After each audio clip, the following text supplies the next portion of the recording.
Thank you all for being here, and we'll take some questions. Yeah, please. During the pandemic, the QAnon movement appears to be gaining a lot of followers. Can you talk about what you think about that and what you have to say to people who are following this movement right now? Well, I don't know much about the movement other than I understand they like me very much, which I appreciate. But I don't know much about the movement.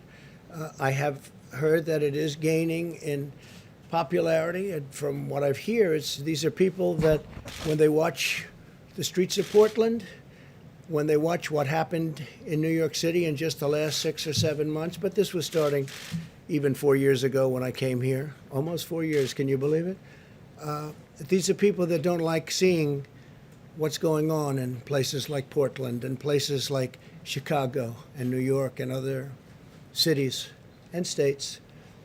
And I've heard these are people that love our country and they just don't like seeing it.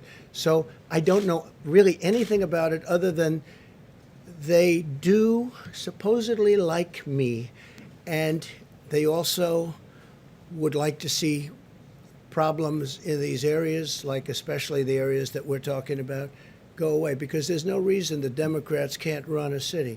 And if they can't, we will send in all of the federal, whether it's troops or law enforcement, whatever they'd like, we'll send them in, we'll straighten out their problem in 24 hours or less, okay? Well, just real quick, at the crux of the theory is this belief that you are secretly saving the world from this satanic cult of pedophiles and cannibals. Does that sound like something you are behind? Well, I haven't heard that, but is that supposed to be a bad thing or a good thing? I mean, you know, if I can help save the world from problems, I'm willing to do it. I'm willing to put myself out there, and we are actually. We're saving the world from a radical left philosophy that will destroy this country, and when this country is gone, the rest of the world would follow. The rest of the world would follow. That's the importance of this country. And when you look at some of the things that these people are saying with defund the police and no borders, open borders, everybody just pour right into our country, no testing, no nothing. You know, you talk about testing, no testing. Mexico, as you know, has a very high rate of infection.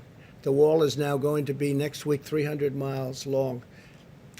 Our numbers are extraordinary on the border. And this is through luck, perhaps, more than talent, although the talent is getting it built when one party refuses to allow it. You don't hear talk about the wall anymore. But I will say this, we need strength in our country, not weakness.